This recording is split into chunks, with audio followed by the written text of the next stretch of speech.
Daily Bible reading, Acts chapter 14. In Iconium, the same thing happened. They went into the synagogue and spoke in such a way that a large number of both Jews and Greeks came to trust. But the Jews who would not be persuaded stirred up the Gentiles and poisoned their minds against the brothers.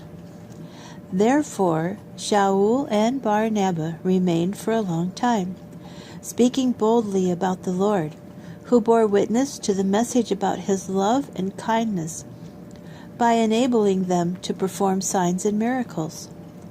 However, the people of the city were divided. Some sided with the unbelieving Jews, others with the emissaries. Eventually, the unbelievers, both Jews and Gentiles, together with their leaders, made a move to mistreat the emissaries, even to stone them. But they learned of it and escaped to Lystra and Derbe, towns in Lycaonia, and to the surrounding country, where they continued proclaiming the good news. There was a man living in Lystra who could not use his feet, crippled from birth. He had never walked. This man listened to Shaul speaking. Shaul, looking at him intently and seeing that he had faith to be healed, said with a loud voice, "Stand up on your feet." He jumped up and began to walk. When the crowd saw what Shaul had done, they began to shout in the Lycaonian language, "The gods have come down to us in the form of men." They began calling Barnabas Zeus and Shaul Hermes, since he did most of the talking. And the priest of Zeus, whose temple was just outside the city, brought bulls and wreaths to the city gates, intending to offer a sacrifice to them with the people.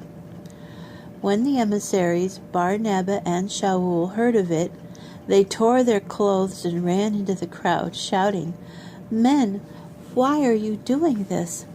We're just men, human like you. We are announcing good news to you.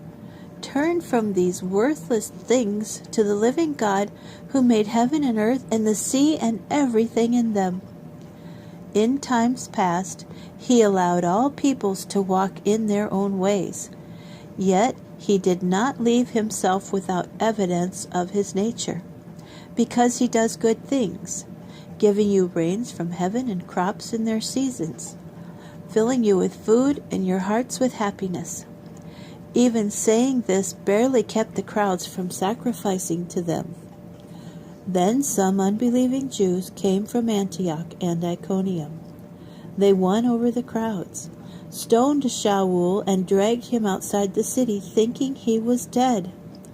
But the Talmudim gathered around him. He got up and went back into the town. The next day he left with Barnabas for Derbe.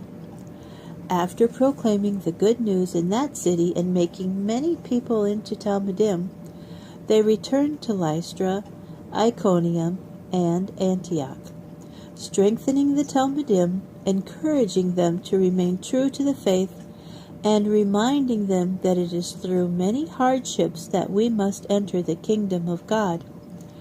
After appointing elders for them in every congregation, Shaul and Barnabas, with prayer and fasting, committed them to the Lord in whom they had put their trust. Passing through Pisidia, they came to Pamphylia.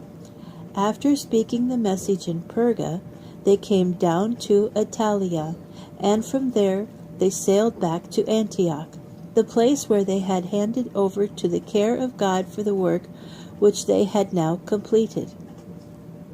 When they arrived, they gathered the Messianic community together and reported what God had done through them, that he had opened a door of faith to the Gentiles, and they stayed for some time there with the Talmudim.